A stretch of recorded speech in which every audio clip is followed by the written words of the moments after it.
हमारा देश वीर शासकों और राजाओं की पृष्ठभूमि में रहा है। इस धरती पर ऐसे महान शासक पैदा हुए हैं जिन्होंने अपनी योग्यता और कौशल के दम पर इतिहास में अपना बहुत नाम कमाया है और स्वर्णीय अक्षरों में नाम दर्ज किया है। ऐसे एक महान योद्धा और रणनीतिकार थे शिवाजी महाराज। वे शिवाजी महाराज ही जिन्होंने भारत में मराठा साम्राज्य की नींव रखी थी। शिवाजी महाराज ने कई सालों तक मुगलों के साथ युद्ध किया था।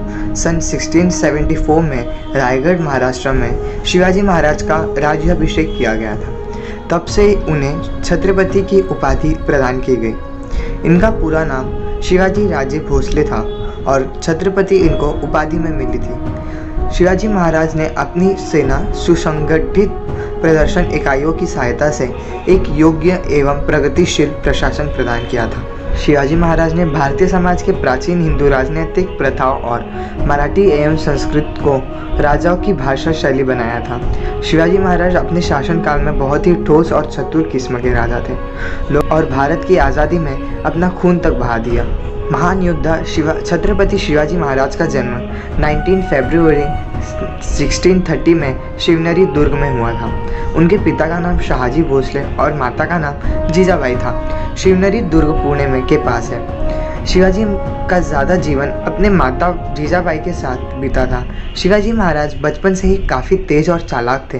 दोस्तों, शिवाजी ने अपने बचपन से ही युद्ध कला और राजनीति की शिक्षा प्राप्त कर ली थी। भोसले एक मराठी क्षत्रिय हिंदू राजपूत की एक जाति है। शिवाजी के पिता भी काफ़ी तेज और शूरवीर थे। शिवाजी महाराज के लालन पालन और शिक्षा में उनके माता और पिता का बहुत ही ज़्यादा प्रभाव रहा है।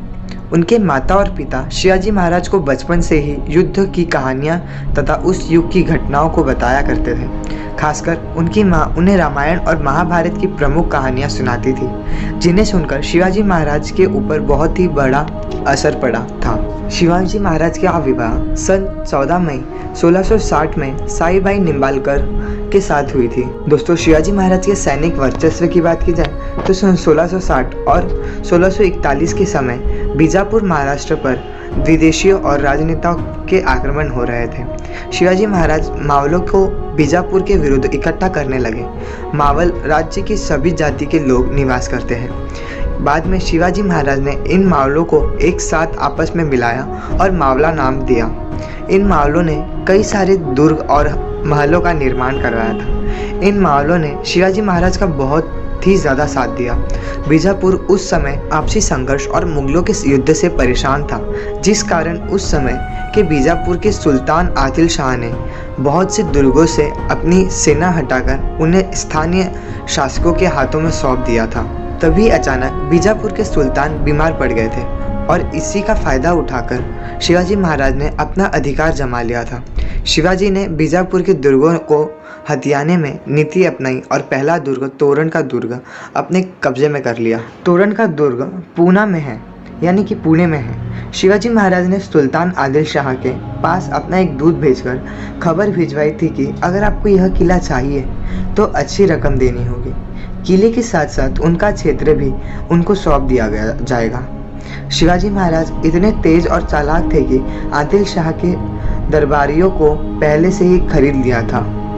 शिवाजी के साम्राज्य विस्तार नीति की भनक जब आदिल शाह को मिली थी तब वह देखते ही रह गया। उसने शाहजी राजे को अपने पुत्र को नियंत्रण में रखने के लिए कहा, लेकिन शिवाजी महाराज ने अपने पिता की परवाह किए बिना अपने पिता की क्षेत्र का प्रबंध अपने हाथों में ले लिया था और लगान भी देना बंद कर दिया था। शिवाजी महाराज 1647 ईस्वी सन तक चाकन से लेकर नीरा तक के भूभाग के भी मालिक बन चुके थे।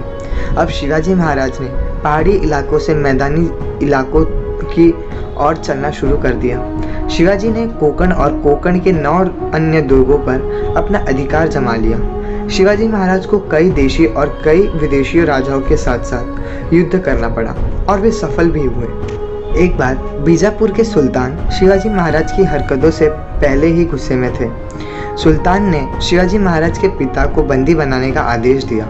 शाहजी उनके पिता उस समय कर्नाटक राज्य में थे और दुर्भाग्य से शिवाजी महाराज के पिता को सुल्तान के कुछ गुप्तचरों ने बंदी बना लिया था।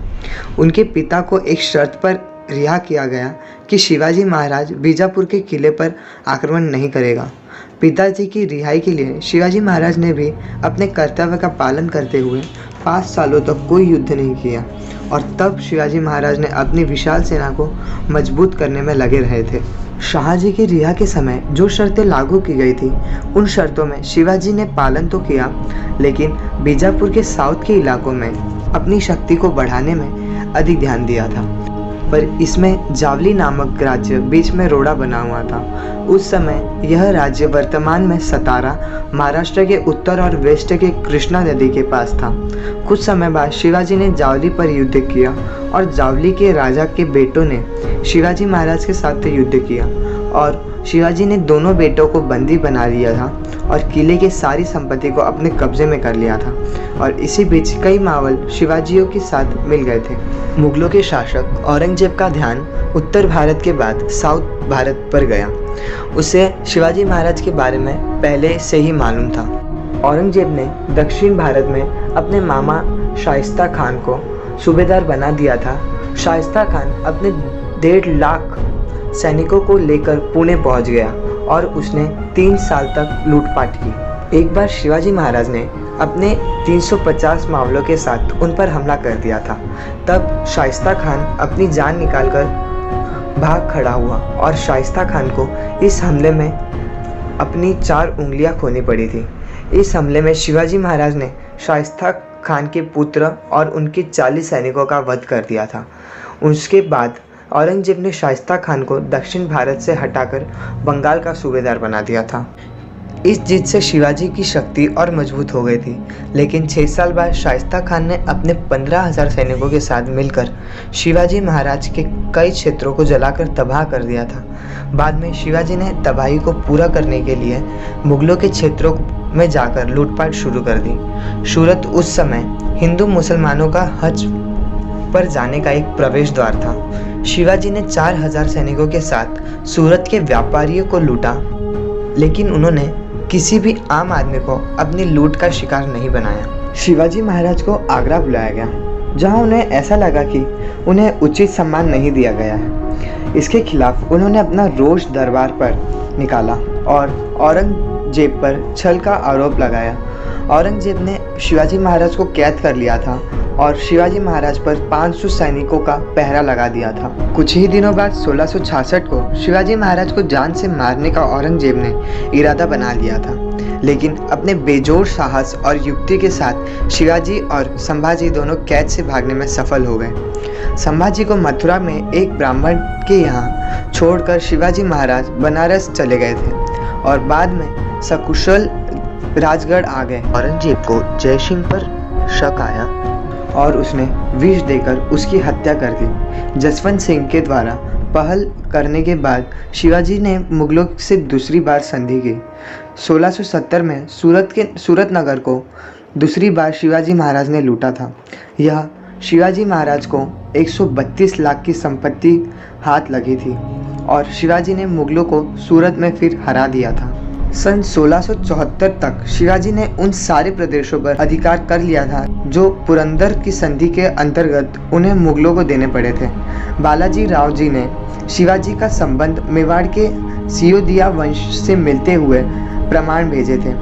इस कार्यक्रम में विदेशी व्यापारियों और विभिन्न राज्यों के दूतों को इस समारोह में बुलाया गया था। शिवाजी ने छत्रपति की उपाधि धारण की और काशी के पंडित भट्ट को इसमें समारोह में विशेष रूप से बुलाया गया था। शिवाजी के राज्याभिषेक करने के 12वें दिन बाद ही उनकी माता का देहांत हो गया था और फिर दूसरा राज्याभिषेक हुआ था। शिवाजी अपने आखिरी दिनों में बीमार पड़ गए थे और 3 अप्रैल 1680 में शिवाजी महाराज की मृत्यु हो गई थी। उसके बाद उनके पुत्र को राजगद्दी मिली। उस समय मराठा ने शिवाजी महाराज को नया राजा मान लिया था।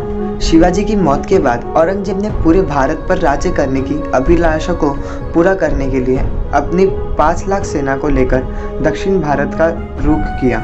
1700 ईस्वी सन में राजाराम की मृत्यु हो गई थी। उसके बाद राजाराम की पत्नी ताराबाई ने 4 वर्ष के पुत्र शिवाजी II की संरक्षण बनकर राज्य किया। छत्रपति शिवाजी महाराज को एक कुशल और प्रबल सम्राट के रूप में जाना जाता है।